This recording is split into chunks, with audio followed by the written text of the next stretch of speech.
Faut-il oublier le passé? Thèse. Le passé constitue un obstacle à l'évolution de l'homme. Antithèse. Nous avons besoin de points de repère pour nous connaître dans le présent. Thèse. Le passé est étranger à l'être humain. En effet, oublier le passé, c'est investir le présent. C'est avoir plus de force pour évoluer, acquérir de nouvelles facultés, s'adapter à de nouvelles situations. Premier argument. Le temps ne se saisit que dans l'instant.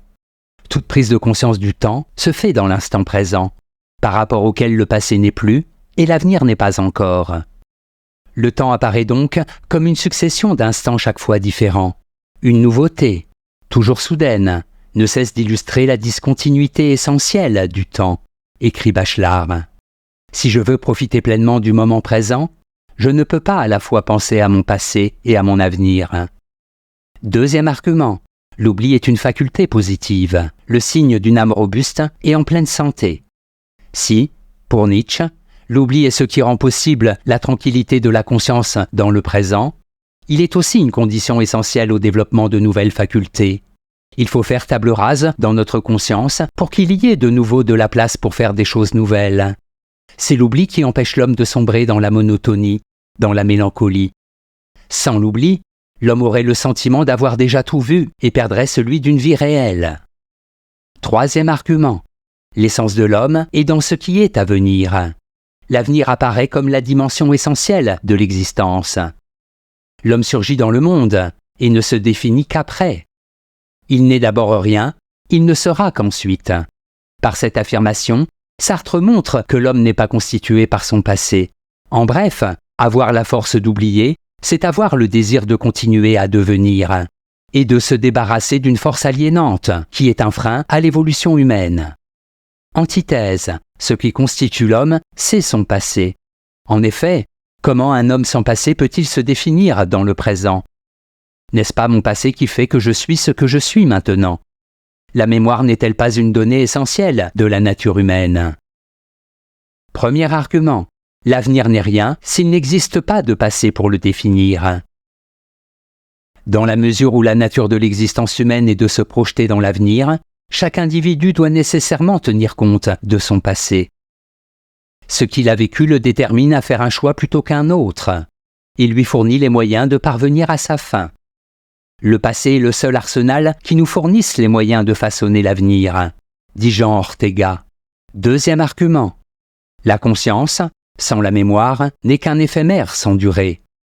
Le passé n'étant rien d'autre que l'instant reliant le passé au futur, ainsi que l'a montré Bergson, il ne peut y avoir une existence humaine sans mémoire qui prolonge l'effet utile du passé dans le présent. C'est par le passé que le présent acquiert une certaine consistance, qu'il devient perceptible. Sans mémoire, il n'y a pas de présence de la conscience. Elle n'est pas encore et reste à l'état de possible. Pour moi, être conscient, c'est savoir que j'ai vécu. Troisième argument. Le passé fait partie du présent.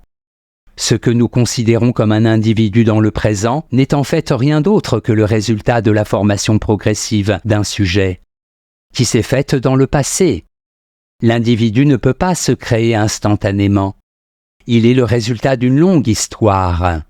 Pour Ferdinand Helquier, les souvenirs semblent adhérer à notre moi, constituer sa nature.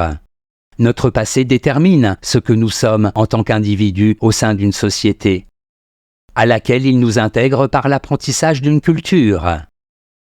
En bref, je ne puis être conscient de ce que je suis si je ne suis pas conscient de ce que j'ai été. La mémoire est une donnée essentielle de la nature humaine. Synthèse. Si nous pouvons nous définir comme individus, c'est parce que nos expériences personnelles ont forgé notre individualité. Toutefois, il semble nécessaire pour notre équilibre psychique de pouvoir oublier ce que la conscience se refuse à assumer. Freud a montré qu'il ne s'agissait pas d'un total oubli, mais d'un refoulement. La conscience rejetant dans l'inconscient ce qu'elle ne peut accepter. La vie psychique de l'individu, consciente et inconsciente, serait donc, dans sa plus grande partie, constituée du passé. Ce passé qu'il faut pouvoir oublier s'il devient un trop grand fardeau pour ma vie présente. Notes et commentaires. Refoulement. Pour la psychanalyse, le refoulement est un processus de défense qui a pour but d'empêcher un désir, contraire aux exigences morales du sujet, de s'établir dans ma conscience. Certains refoulements peuvent être à l'origine de troubles psychiques. Il faut alors remonter dans le passé pour trouver la cause de ces troubles et conduire le patient sur la voie de la guérison. Citation.